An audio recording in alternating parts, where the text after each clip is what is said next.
Hey everybody, Jim Midnight Road Garage, and tonight I am putting a new differential cover on the 79 Camaro.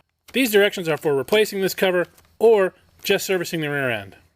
All we should need for this is a 1/2-inch socket, your choice of ratchet, some gasket maker, hopefully some limited slip friction modifier. If you don't have a posi, you don't need this. And then probably about 3 quarts of gear oil. A couple other items you'll need is some sort of gasket scraper such as a razor blade, a little bit of sandpaper, and some sort of parts cleaner or degreaser to get the oil off the gasket surface. And for this particular cover, you'll also need a couple of Allen bits. I used a 5/16 and a 6, and then a 3/4 inch wrench. Now, if you're not replacing the cover, you might want to use a gasket. The directions for this say specifically don't use a gasket, just use gasket maker. So that's what I'm doing. If you're using the stock stamped steel cover, then you'll want to use a gasket. So a couple nice things about this cover is it's a whole lot stronger than the stamped steel cover. It does have bearing cap load bolts, which should help out in higher performance applications. Another nice feature is it has a drain plug and of course a fill plug. Let's get started. So the first thing you want to do after you get the car jacked up safely, now as you can see I've got mine on race ramps, but you could use jack stands as well. Let's put your used oil container underneath the rear end. Now, I don't think there's going to be any oil in this rear end, but just in case I got the container handy. It has been crunched right here, and that is why it's leaking all over the place. So let's get those bolts out of there and see what's going on.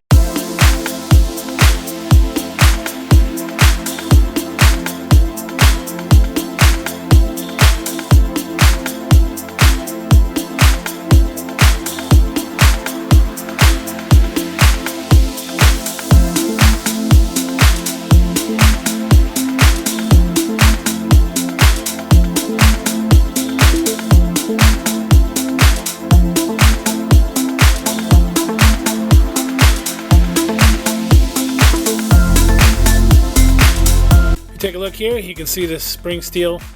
It pushes the spider gears out and the clutch packs right here. So this is a limited slip rear end, which means we will be using the limited slip additive when we put the gear oil back in. It's time to get all this gasket material off here. Now I'm just going to use a razor blade, but you could use a gasket scraper or anything else really.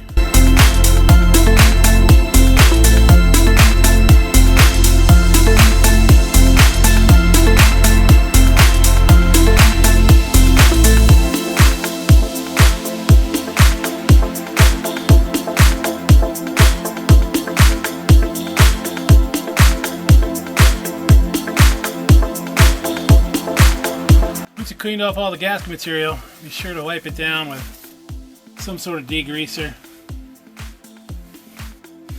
I'm using carb cleaner. Next up, we're going to put a bead of RTV all the way around it.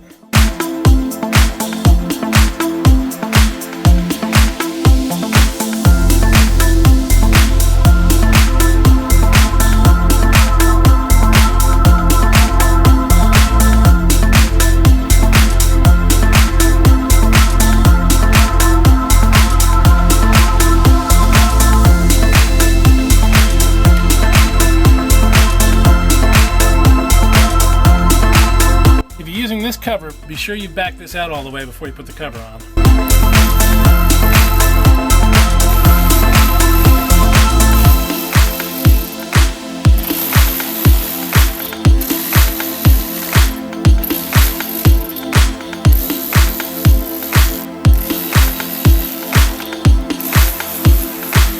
Once you tighten the bolts around the outside at no more than 10 foot-pounds, you can go ahead and tighten these. You don't want to over tighten these, you just want to bring them in until it's snug.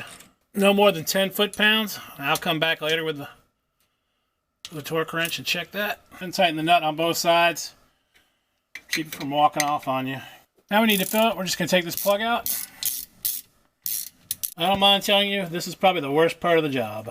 Basically what you do is you cut off the end with perhaps a sharper razor blade. So this is a limited slip rear end. If we do need to put this limited slip additive in here. And what I'm going to do is I'm just going to pour it into here and then just put it all in together. That's easier than trying to get it out of this bottle directly into the rear end. We cut the end of this off and jammed a piece of fuel line onto it.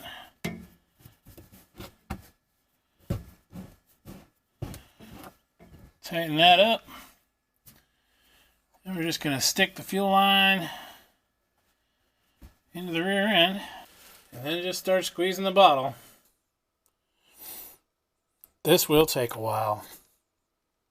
What we're doing is we're filling up this rear end, and you want to fill it till it starts to overflow out of that hole.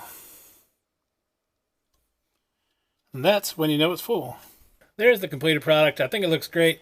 Strengthens up this rear end a little bit, although I'm pretty sure the LS in this thing is going to tear it apart pretty fast anyways. But until then, this will have to do. Like, subscribe. I'll see y'all down the road.